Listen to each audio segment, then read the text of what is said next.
Welcome to a lively experiment. My name is Jim Hagan, and joining us on this week's panel are the Honorable Scott Abedisian, the Mayor of the City of Warwick. Welcome. Jim, thank you. Aram Garabedian, former Senator, Representative, Council President, and now who knows what, besides a prominent business owner and a Patriots fan. Welcome, Aram. To the end, Patriots.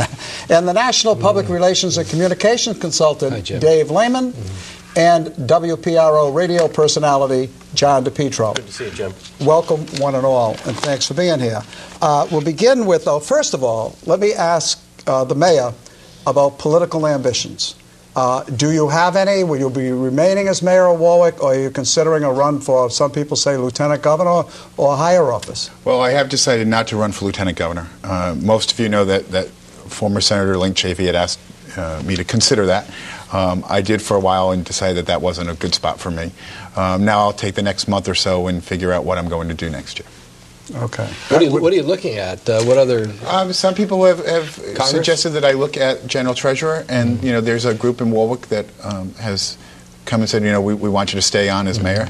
So there are some options out there. Wanted, it is. You know what? It's actually, after 10 years, it's kind of nice to know that people aren't ready to get rid of you yet. So how did the senator take the news?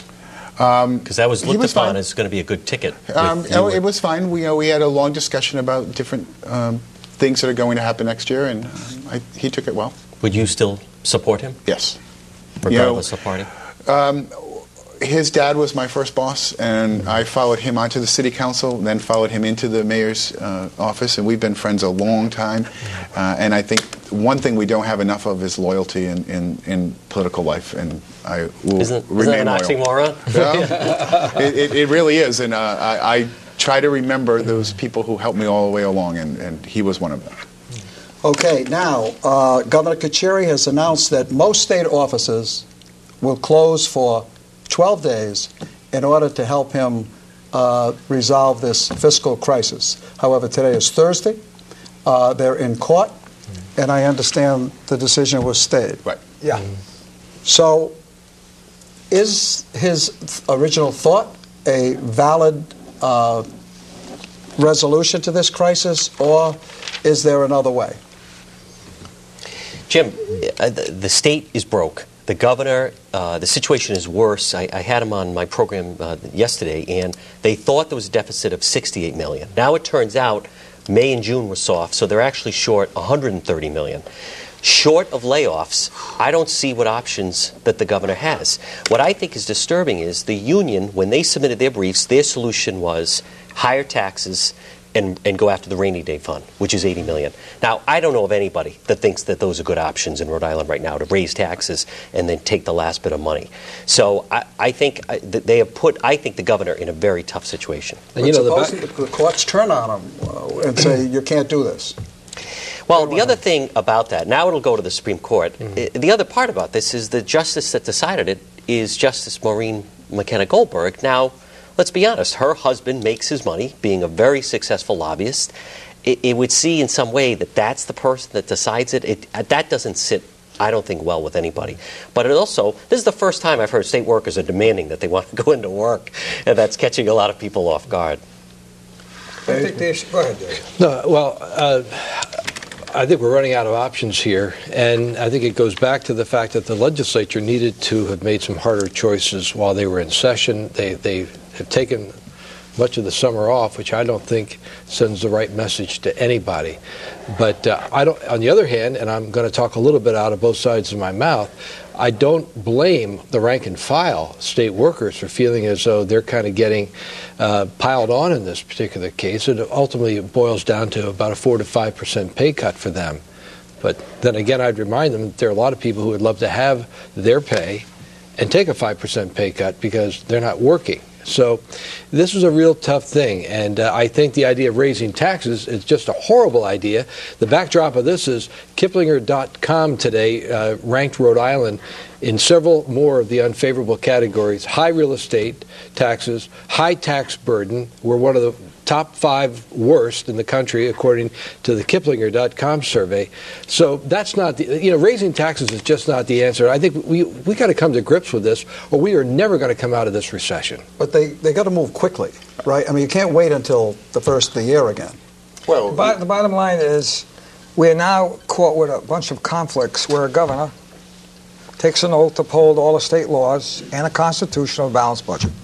We also have a law that says contracts are supposed to be followed. So you end up with a governor who doesn't have a balanced budget. By Constitution, if there's not a balanced budget, he's got a problem. He's going to go and get the money. Okay.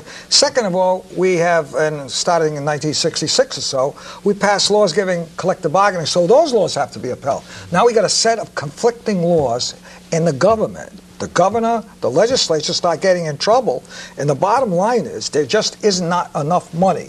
So the governor makes his move. The union says, look, we'll meet with you on issues.